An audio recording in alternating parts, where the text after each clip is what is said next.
Good morning. It's about 6 a.m. and I am right in between my morning chores and my morning exercise. I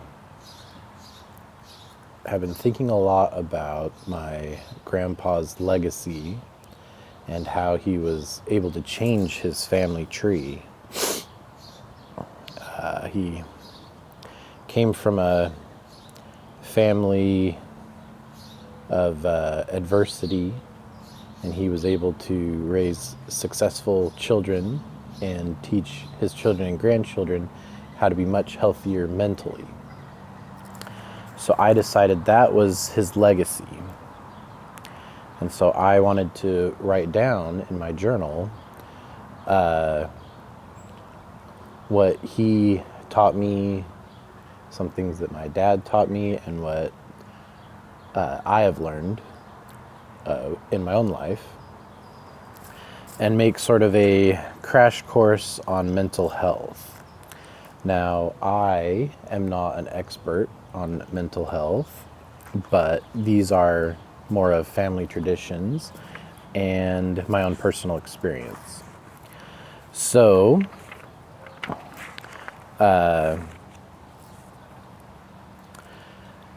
let's get started, huh? So I wrote in my journal, and I wanted to write this down for my kids and my grandkids, so that they can know how to struggle with the things that our family has struggled with. And if that helps anyone else, friends or family, then that would be great. So I just wanted to read my journal entry to you, and it's probably the longest entry I've ever written. So let's get started. Let's see where to begin.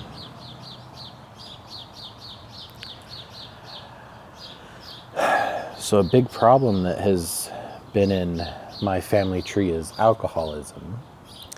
And so I believe for my descendants it is very important to avoid alcohol and other mind-altering substances. I believe that there's a genetic component to alcoholism, and so I believe that we would be very susceptible to it in the future. So avoid alcohol at all costs and other mind-altering substances, drugs, caffeine, sugar, and so it says, now I will teach you how to stay healthy mentally.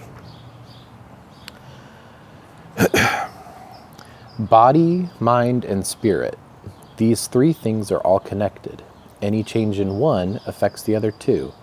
If you do not take care of your body, then your mind will not be able to think clearly, and you will not be able to listen to the spirit. If you allow your mind to consume unhealthy thoughts and media, then you will not be able to make good decisions for your relationships and for how to treat your body, or have the ability to listen to the spirit. If you allow yourself to not set aside time to focus on your spirit, then your actions and thoughts will feel empty and hollow. Thoughts such as, well, what is the point? Why should I even keep trying? Are results of a weak spirit and lead to depression and eventually destruction. Now that you see the connection between these three parts of your life, I will teach you how to strengthen and maintain each. Let's start with the body. Diet, exercise, sleep, and hygiene. Eat healthy foods, lots of fruits and vegetables, not very much meat. Avoid sugar and desserts. An acceptable amount of dessert would be a small piece of cake when celebrating with friends and family, about once a month or less. Sweets should not be eaten daily or weekly. Avoid processed food. Food does not come from boxes and bags. It comes from the earth into pots and pans, cooked with love. If it is in a box or bag, then it is in the same category as dessert that I just mentioned. If you are craving something, like I'll crave crackers and chips, you have to make it yourself. So I'll make my crackers, and I make chips and hamburgers, and the big difference is that I'll eat a whole bag of chips and I'm still hungry, like I haven't even eaten anything. But when I make it myself, I eat very little. First of all, I know how much unhealthy food is in it. I realize that because I put the sticks of butter in it. And I am full after I eat a very small amount. So that's the difference. Exercise daily. I exercise for about an hour.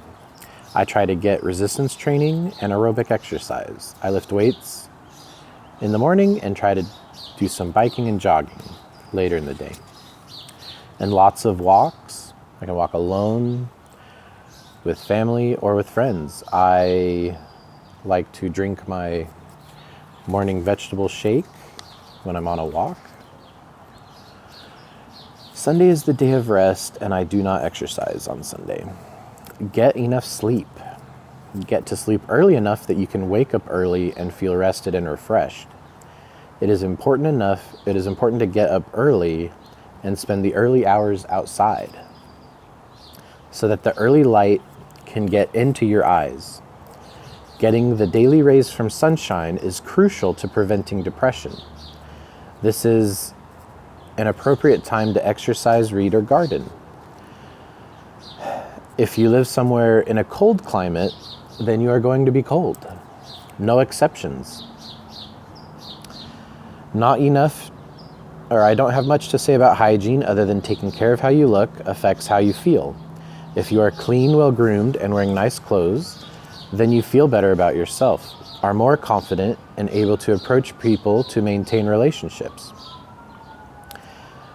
So often I wear, my gross clothes and go shopping, and then I see someone that I recognize and I avoid them because I don't want them to see me. So maintaining that, how you look is an outward appearance of how you feel on the inside. I also put, I put cleaning the house in this category also. A lack in hygiene is an early symptom of depression and other mental problems. Now let's talk about how to strengthen and maintain our mind. Similar to diet for the body, we need to consume healthy things for our mind. I have a love of learning, and I only consume healthy media, such as documentaries, tutorials, things that educate and uplift and teach me how to improve. Some things I watch teach me how to improve relationships. Other things teach me new skills, and others teach me new knowledge. I don't very frequently watch media. More often I listen to it while I am doing things. Usually at night after I put the kids to bed, I listen to these types of shows while I do hobbies like crocheting, sewing, woodworking, repairing tools, things with my hands. Media in the form of entertainment is dessert for the mind. In a similar way, I do not consume this daily or weekly. I usually follow 1 or 2 shows per year, and I usually only watch a couple of movies per year. Similar pattern for books and music is applied here. So, yeah, entertainment is a dessert, and that's not,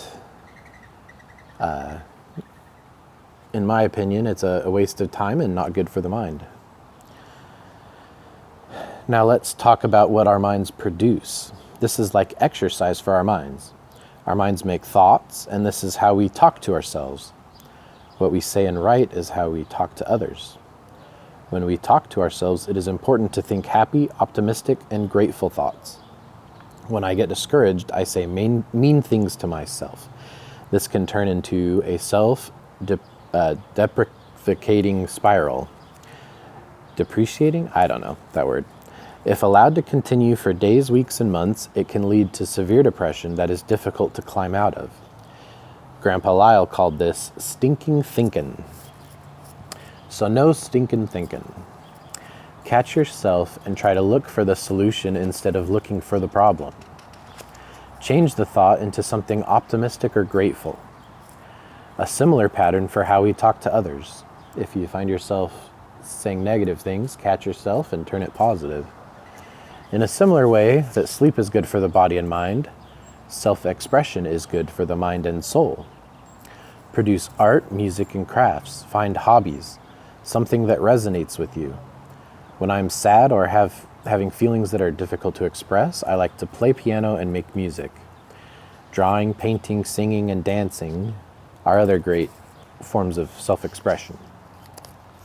When I need to do something with my hands, I like to crochet, sew, do woodworking, like I mentioned earlier. Find ways to express how you are feeling in a way that you can enjoy privately and share with others. Now, the final category is spirit. Our spirit is strengthened by praying and reading scriptures and fasting, going to church and obeying commandments. If I was going to say that in a non-religious way, I would say to meditate, study values, be a part of your community, and stay true to your values and beliefs. Learn about your family history. There is an unbroken chain leading from us to each ancestor and family all the way to Adam, who was made by God. For someone non-religious, it goes even further than that to the very beginning of life. Each one of your ancestors has a significant contribution to you and who you are. Be appreciative of them and their contribution to you. I find deep spiritual connection with nature. I love plants and animals and helping things grow. There's no greater praise to God that I can give than appreciating God's creatures and creations and understanding my connection with nature and the earth. Strengthening our spirit improves our relationships, improves our mental health, lightens our burdens, and gives meaning to our life and to our work. Write in a journal almost daily. That's a great way to rejuvenate the spirit and to clear our minds. I don't like to write anything negative in my journal because when I go back and read it later, I feel bad about myself and I say, stop being a sissy. So if I have negative feelings, I might write that somewhere else and throw it away. So in conclusion, we are imperfect beings and it is not possible to achieve all of these things all at the same time. There's a balance to all these things, and forgiveness and mercy on ourselves is needed. Just make sure the direction of your life is pointed in the right direction. Try to figure out what you need most in your life and focus on that one thing until it becomes habit. Once it is habit, you can change your focus onto another subject and try to work that into habit. I think the most difficult times to maintain our mental health is during times of stress, times of emergency, panic, fear, and uncertainty. Currently, there's a pandemic going on. A lot of people are suffering in these ways. Lots of stress, lots of uncertainty with money. I think uncertainty with money is a huge stress for me. That's when, I'm going to start slipping on these things. And during times of stress, during these types of times, how much more important it is to focus on the basics and rely on our good habits to carry us through. So during those times, you need it more than ever, but it's also the hardest to do these things.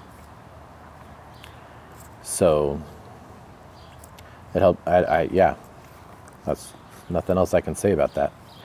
So I wrote a summary here, and I can just let you see it. I wanted to put it all onto it. That was a lot to say, so I wanted to put it onto an easy chart and a list. The main thing is focus on the basics, like I said, during times of stress. These are what I consider the basics. A healthy diet, exercise, reading scriptures, praying or meditating, writing in the journal, almost daily. It's hard to do daily. Get to sleep early enough to wake up at sunrise, like I am right now. So here is my chart. I put each category, body, mind, spirit, And then I put it into three categories for each: consumption, production, and recharging. So consumption is what we put into our body, mind, or spirit. Production is what we produce with our body, mind, and spirit. So for the body, it's diet, exercise, and sleep, and then the equivalent of those for the mind and spirit. I think that some of the categories apply to both, and so I've drew arrows for those. But with the spirit, it's a bit blurry. It's a lot of what recharges me is also what I consume.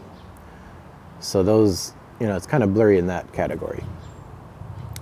So hopefully that's not a mirror image on my phone. I don't know. All right. So I hope if anybody ever watches this, I hope that helps you to have a happier, healthier life. Good morning and bye.